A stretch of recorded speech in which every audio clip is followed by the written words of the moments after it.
Ini Menkyu Purbaya Yudi Sadewa yang minta rakyat menyumbang bila ingin ekonomi maju lagi. Pertanyaannya maju lagi emang pernah? Ya pokoknya ada info Purbaya minta rakyat menyumbang bila ingin ekonomi maju. Ini ada di mana nih? Ada di Facebook lagi, beredar banyak banget karena ada yang nge-share juga di salah satu grup memang ya. Jadi di satu grup itu di posting narasinya kira-kira seperti ini. Menteri Keuangan Purbaya meminta rakyat menyumbang bila ingin ekonomi maju lagi. Nah, di situ ada foto Purbaya dan lagi-lagi screenshot berita yang digunakan. Jadi ada logo sebuah media, tanggalnya juga ada, fotonya juga ada, dan ditambah lagi narasi di bawahnya, lepas dari Sri Mulyani masuk Purbaya, lepas dari mulut singa, bla bla bla bla. Seperti itulah gitu ya. Nah, narasi ini disebarkan di Facebook dan dikomentari banyak orang, di-share oleh banyak orang juga. Jadi dia seperti virus, ketika disebarkan oleh si A menyebarkan lagi ke puluhan orang lain, nah itu menyebar kemana-mana. Jadi seolah-olah Purbaya meminta rakyat untuk menyumbang agar ekonomi bisa maju. Jadi Mas Furkon mau nyumbang? Nyumbang untuk ekonomi Indonesia maju lagi nih. Kalau untuk tujuan bangsa boleh lah. Wah, luar biasa. Dadanya dibuka merah putih. Jadi ini narasi yang berkembang ya. Nah, setelah kita cek, masa sih Menteri Keuangan minta dana merakyat gitu kan. Ada juga majakin rakyat biasanya. Iya. Dan kita tahu sistem negara kita ini bukan dilandaskan sedekah dan infak gitu ya. Tapi berlandaskan memang sistem perpajakan dan pendapatan yang namanya ada PNBP, cukai, pajak, nggak ada. Infak jadi pendapatan negara gitu. Nah, narasi ini kita cek itu tidak ada. Tidak ada satupun informasi sahih Purbaya melakukan itu. Nah, fakta yang kami temukan adalah ini adalah screenshot, judulnya itu bukan ini, tapi adalah Menkyu Purbaya minta maaf, akui salah ngomong soal tuntutan 17 plus 8. Kalau kita ingat, Purbaya pernah ngomong itu adalah sebagian, dia komentar yang demo kemarin itu adalah orang yang sebagian kecil gitu ya. Yang waktu itu kritik 17 plus 8 ya, tuntutan. Dan tuntutan ini dinilai itu adalah permintaan sebagian kecil warga negara aja gitu. Dan seolah-olah tuntutan itu lahir karena hanya segelintir orang yang mendesak. Dan setelah ramai kan jadi bulan-bulanan di Facebook maupun di ruang percakapan media dan juga di ruang media sosial juga ramai untuk kemudian membantah pernyataan si Purbaya. Dan akhirnya hanya selang beberapa hari, sehari, Senin dia berkomentar itu, besoknya dia minta maaf. Kalau kemarin salah ngomong, saya minta maaf. Itulah yang membuat, ya nggak tahu.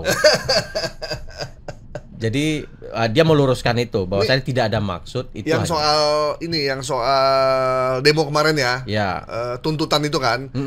Dan ternyata Nil, informasi palsu lewat potongan-potongan berita tuh lagi seksi banget ya. Iya. Karena itu paling mudah untuk dibikin ya.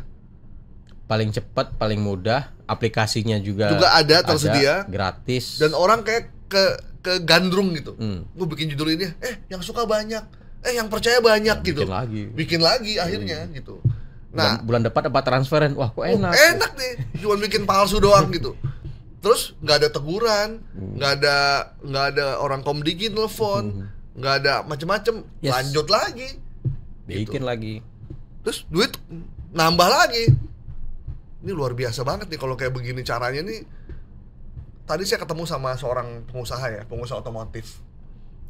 Terus dia ngomong bahwa sekarang saya bingung Pak, informasi banyak banget, ada orang begini, ada orang begini, saya bingung nih, saya percaya yang mana, gitu.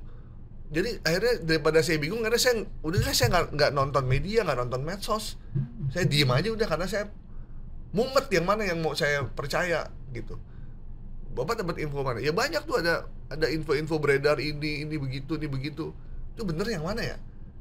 Ya itu menunjukkan bahwa saking banyaknya info yang masuk ke media sosial yang dia miliki, sampai dia bingung mana berita yang benar, karena dalam satu peristiwa bisa beda-beda narasinya gitu. Nah, itu yang kita khawatirkan, akhirnya dia apatis. Apatis begitu memilih informasi, pas informasi salah lagi. Dan akhirnya dia tidak mau mengakses media yang benar-benar bekerja dengan kerja-kerja jurnalistik yang benar kan. Cocok. Nah, buat pendengar Trijaya dan teman-teman di YouTube ya, kalau kita sekarang Facebook Pro itu, baik yang video maupun tulisan, gambar itu ada dapat dana, dapat AdSense. Jadi semakin banyak dia lihat, terus Anda komen, walaupun itu informasi palsu dan hoax, itu dia dapat keuntungan yang luar biasa besarnya. Jadi ada informasi palsu dan Anda komen di situ, walaupun Anda tidak tahu sebenarnya beritanya kayak gimana, maka Anda udah menyumbang penyebaran informasi palsu itu. Karena memotivasi orang untuk ikut komen dan memotivasi orang untuk terus bikin hoax. Karena ternyata untungnya gede juga nih. Untungnya besar banget gitu. Jadi apalagi berkelindan dengan judul akhirnya kan. Iya, benar. Luar biasa tuh.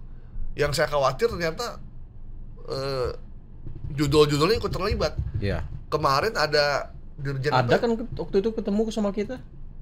Jadi ujung-ujungnya dia promosi judul. Ujung-ujungnya promosi judul. Ujung-ujungnya promosi judul gitu. Yang pakai pesohor waktu itu kan. Ada Raffi Ahmad dan lain-lain ya. Dan yang buat kita sedih juga ada statement dari pejabat seorang dirjen bahwa judul sudah diberantas karena demand-nya tinggi dari rakyat gitu. Dalam hati saya, udah Pak, mendingan mundur aja Pak. Iya, jika memang nggak sanggup kerja ya. Iya, kalau nggak sanggup ya letakkan jabatan, banyak yang ingin dan banyak mau yang bekerja. Mau bekerja dan siap untuk memberantas judul. Atau bisa jadi dia sebenarnya pancingan, Nil. Dia cuma mau bilang, sorry nih rakyat Indonesia, gue juga nggak bisa ngapa-ngapain nih judul. Iya. Udah tangannya udah di mana-mana. Jangan-jangan kita ngomongin judul ntar akun YouTube kita isinya Pulau 888 lagi. Tapi memang ya, pendengar Trijaya dan teman-teman ngalamin nggak? Kita buka Google, ketik aja bet berapa gitu, itu judul semua nih. Pertanyaan saya, di mana blokirnya? Klaimnya sampai berapa banyak ya? Klaim Budi Ari, klaim menteri yang lama itu udah ribuan. Coba nih, klik nih. Coba nih kita tes ya. Kita mau tes di Google. Klik 95.000 konten yang sudah diblokir. Nah, coba sekarang kita klik satu. Ya, betul. Bet berapa kan, sebut aja angka. Atau apa? Gacor. Ketik gacor deh. Ketik gacor. Kalau di Google itu sebentar. Ada gacor. Ya kan? Tapi ini masuk ke banyak situs-situs resmi pemerintah loh, Bang. Iya, memang. Bahkan ada satu akun bola yang suka ngasih live score gitu ya. Skor-skor bola Liga Inggris, Liga Champion itu udah sponsori judul udah. Begitu kita klik judul. Dan itu beredar di Indonesia. Ini nama websitenya kalsidorejo.kotawaringin barat kabupaten.go.id. Isinya gacor. Ngeri. Ya wajar punya sih pemerintah ini. Iya. Wajar sih ya kalau dirjennya angkat tangan, Bang. Iya.